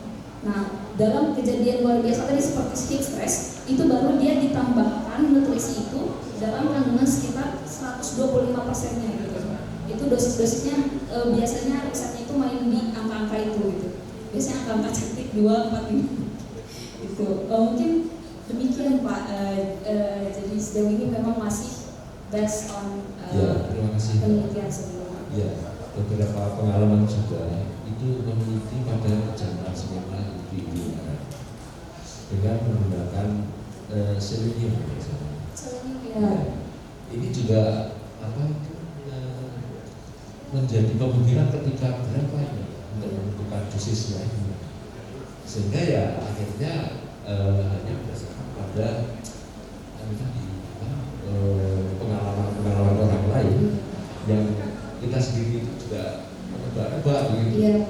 Karena itu juga sebenarnya kita bisa disampaikan oleh Mbak Ketua tadi bahwa ada pengalaman lingkungan yang juga mempengaruhi, misalnya pada saat hujan, pada saat kemarau, ini memang sangat berpengaruh juga terhadap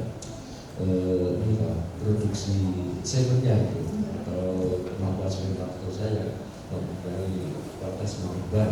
Jadi teman saja, karena memang kami sendiri juga masih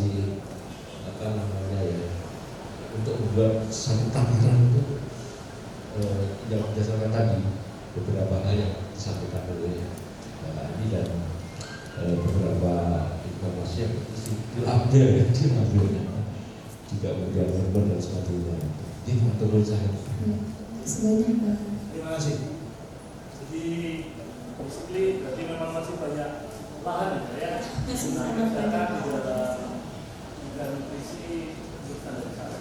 Memang tantangan terbesarnya adalah apa yang kita kerjakan di laboratorium adalah ketika diaplikasikan di lingkungan, agar lingkungannya sangat. Ada pertanyaan untuk protein reproduksi?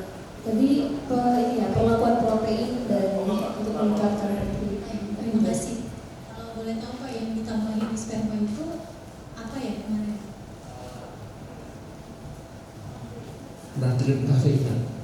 Ya. Untuk mendapatkan betul. gitu ya. Betul. Jadi sebelum itu saya pakai sebagai mengklarifikasi seller juga yang dapatkan ya itu juga itu betul-betul bisa meningkat gerakannya saja. Apakah itu cukup begitu? Karena kan tadi disampaikan juga bahwa ada protein lain yang kemudian bisa dimanfaatkan spermatozoa itu dalam membuat enzim barangkali. Enzim apa? Ya, hasil.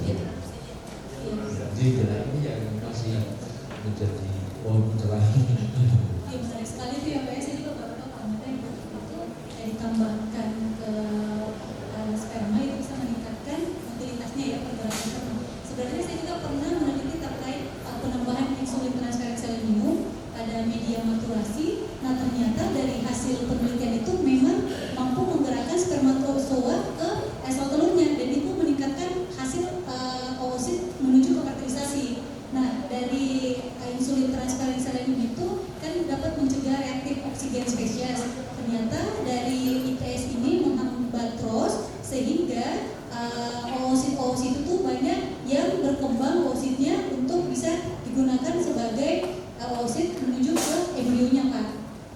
Seperti itu. Tapi yang informasi Bapak itu sangat menarik sekali. Mungkin saya bisa kaji lebih lanjut untuk bisa identifikasi bagaimana sih peran dari penambahan yang Bapak berikan itu hingga spermatozoanya pergerakannya bisa cepat. Sejauh ini kami juga mengerjakan di BRIN itu ke pengencer dari sperma itu sendiri Pak. Jadi Pak Gunawan sekarang itu mengerjakan beberapa pengencer-pengencer yang dapat meningkatkan motilitas dari sperma dan sekarang masih tahap penelitian seperti itu. Baik, terima kasih. Tepuk tangan dulu untuk beliau berdua. Oke, pertanyaan bagus. Silakan. Ya, sebenarnya assalamualaikum warahmatullahi wabarakatuh. Perkenalkan saya Arkan dari mahasiswa S2 peternakan. Tadi kan menyinggung tentang ternak sapi yang bahkan untuk hidup saja itu sulit, bagaimana mau bereproduksi. Nah itu kan umumnya banyaknya itu di peternakan rakyat, artinya bukan perusahaan yang punya milik ini dan sebagainya.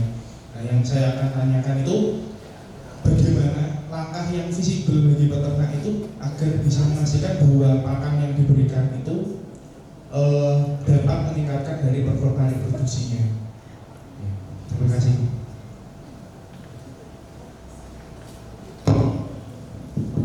Baik, terima kasih banyak. Satu lagi pertanyaan. Perkenalkan, saya Kuku, saya dari mahasiswa magister peternakan ingin bertanya. Saya tertarik dengan materi dari Bu Hikmayati karena kebetulan saya riset S2-nya di genomik. Nah, berarti tentang proteomik ini Bu Hikmayati meneliti langsung pada spermanya atau bagaimana ya? Berarti langsung ke spermanya begitu ya? Kalau misalnya saya bertanya, apakah tadi kan juga berhubungan dengan insulin itu ya? Nah kebetulan saya juga tentang hormon, bukan hormon tapi tentang gen IGF terhadap sperma zoa. Nah yang sini saya mau tanyakan, bagaimana sih kita mengetahui dari proteomik ini untuk dapat mengarahkan ke tadi kan ada dibahas tentang penemuan obat begitu ya. Saya tertarik di situ bagaimana sih konsep si proteomik ini. Terima kasih. Baik, terima kasih. Satu lagi, Mbak. Terima kasih Pak Daud. Saya mau bertanya ke Mbak Hikmah mungkin ya Pak. Nama saya Dera, Mbak. Saya dari Lab CBR. Jadi memang waktu itu saya dan tim bersama Pak Topo, Bu Eni itu pernah diskusi dengan Prof. Rita dan Pak Andi Dagong waktu itu di Unhas. Kita waktu itu mau penelitian proteomik kebetulan di sperma kerbau gitu. Jadi kita waktu itu mau lihat kondisi reproduksi dari sisi jantannya di kerbau yang ada di seluruh Indonesia. Kebetulan kita kebagian yang daerah Jawa Tengah waktu itu seperti.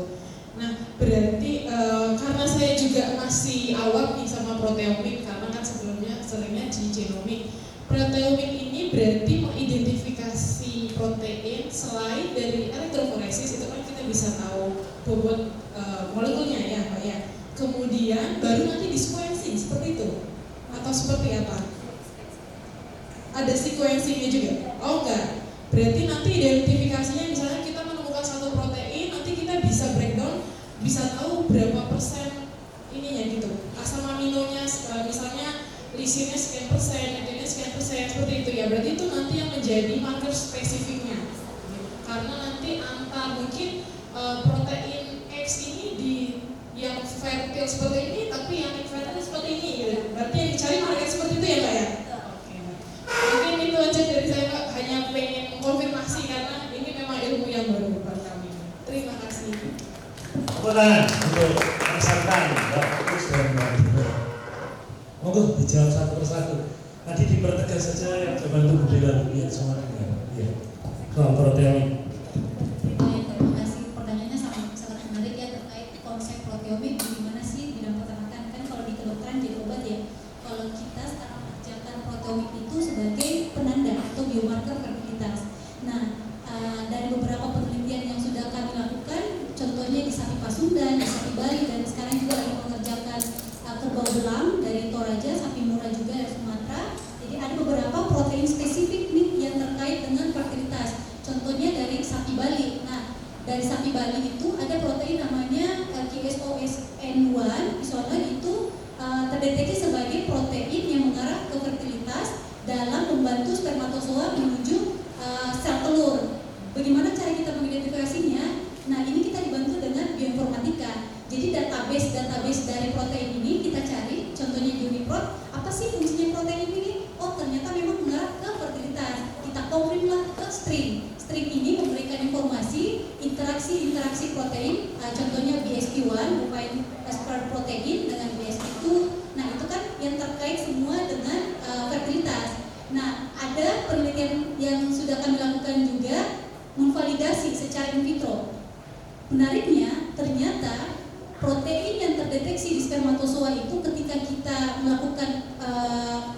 vitro pada sapi Bali itu tidak terdeteksi di embrio sapi Bali. Jadi betul-betul protein yang ada di pejantan dan pejantan yang digunakan untuk in vitro ini nggak terdeteksi lagi di embrionya, seperti itu. Berarti untuk biomarkernya itu harus lebih spesifik lagi. Iya, betul. Jadi biomarker ini misalnya kita mendapatkan protein kandidat nih dari plasma semen contohnya. Jadi kita mengambil plasma semen dari pejantan, setelah itu preparasi sampel, kemudian kita melakukan uji LC-MS. Uji LC-MS ini untuk mengidentifikasi protein-protein apa aja yang berada pada plasma semen ini. Jadi dari hasil LC-MS itu satu sampel saja bisa sampai 1.000 sampai 2.000 protein yang kita dapatkan. Nah, nanti dari protein itu kita cari kandidat mana yang mengarah ke fertilitas. Jadi tidak semua protein yang terdeteksi di plasma itu mengarah ke fertilitas. Kita sendiri yang harus menyeleksi protein mana yang terlibat dalam fertilitas pejantan. Baik, gimana? Fokus ada gambar? Sudah? Budila? Cukup? Iya. Berarti itu termasuk bisa mendeteksi ini untuk menghasilkan jantan betina gitu ya? Bisa ya? Oh ya, baik. Iya, biar usahanya lah betina terus. Iya. Baik, terima kasih. Moga Mbak ini jawab pertanyaannya. Baik, mungkin langkah fleksibel yang bisa diterapkan di skala peternakan rakyat gitu ya. Jadi langkahnya secara kalau digambarkan secara sistematis, itu pertama kita harus identifikasi dulu kualitas dan kuantitas dari pakan yang diberikan. Misalnya, kalau misalnya nasinya cuma jerami padi, itu kemungkinan besar dia itu makan protein yang kualitasnya 8%, sedangkan secara dianjurkan dia itu makan dengan kandungan protein 12. Nah, dari 8 ke 12 itu ngejarnya kan jauh tuh.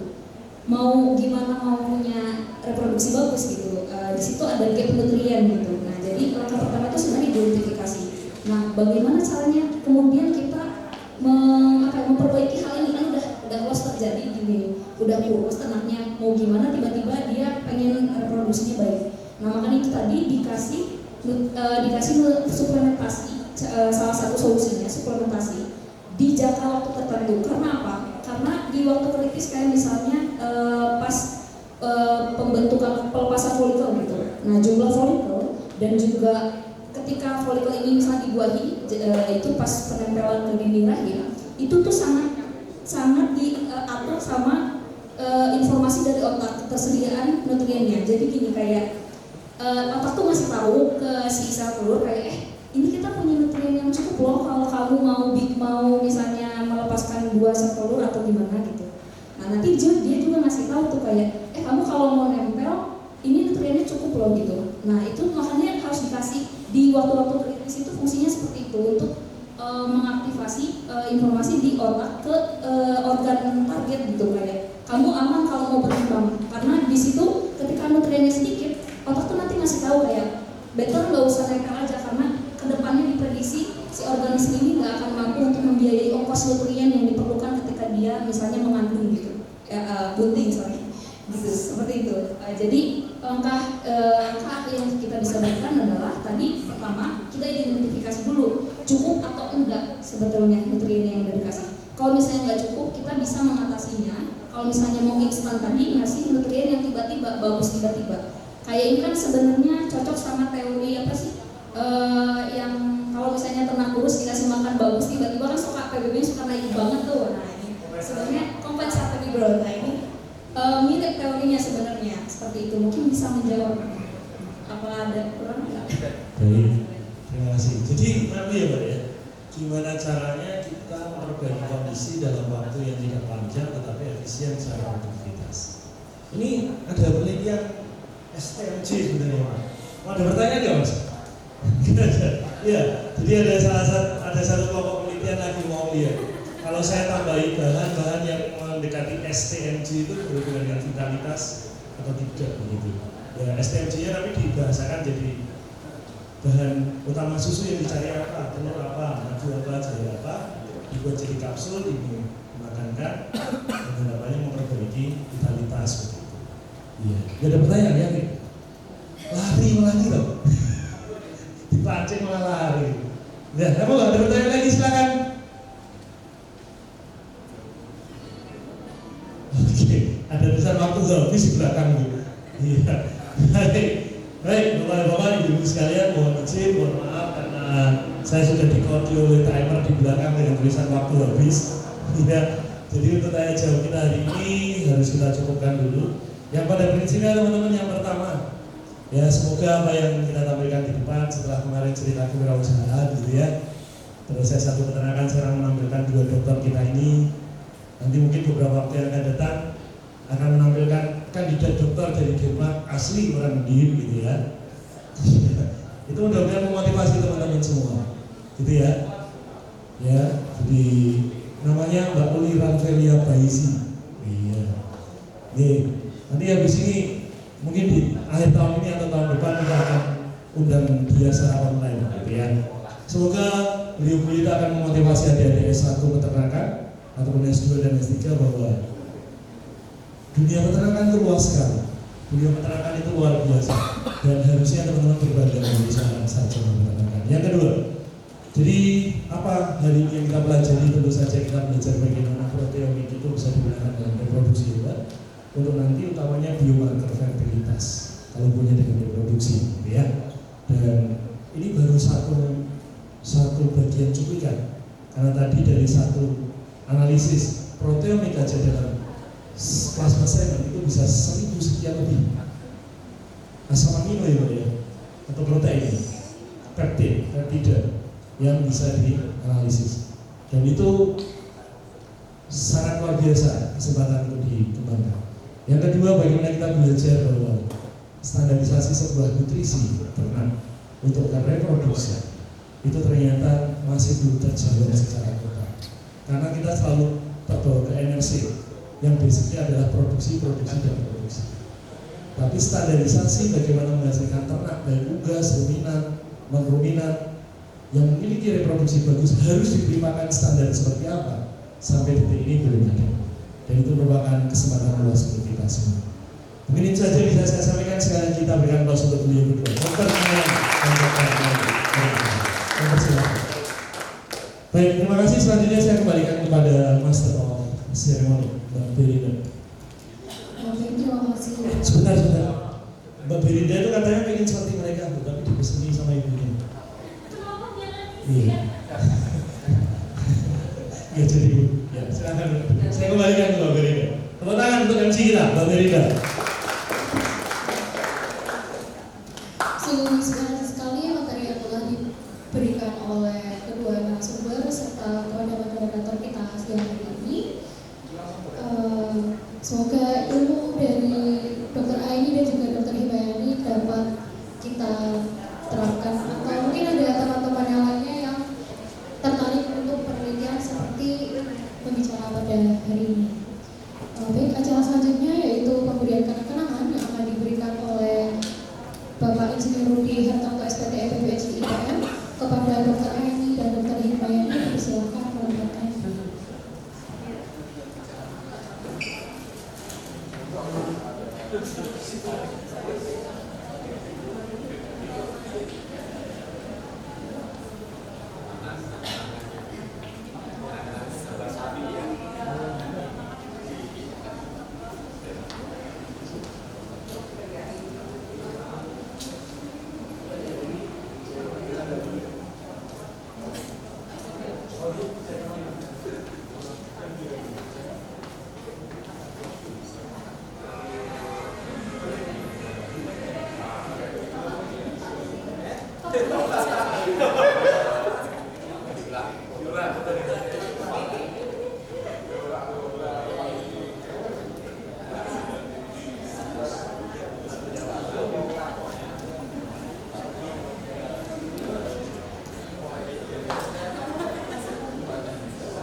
Maksud apa?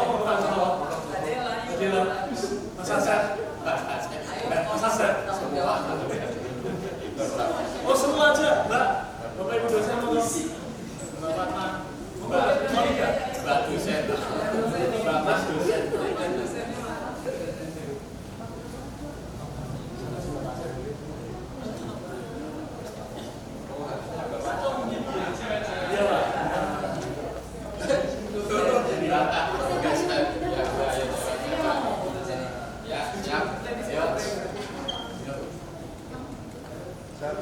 Sekali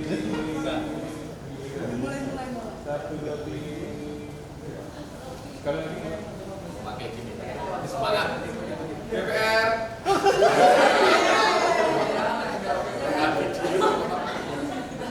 Satu, dua, tiga.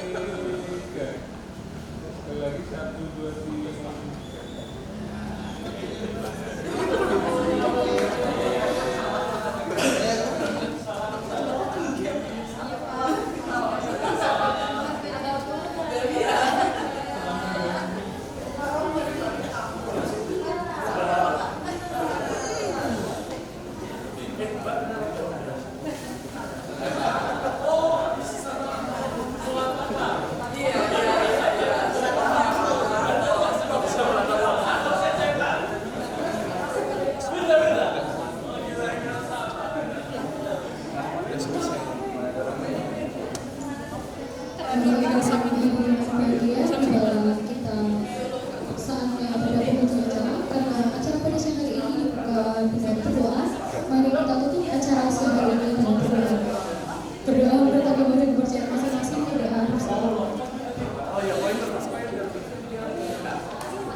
Sekian dari kami, saya Beri Novita Izaki, mewakili panitia. Mohon maaf apabila ada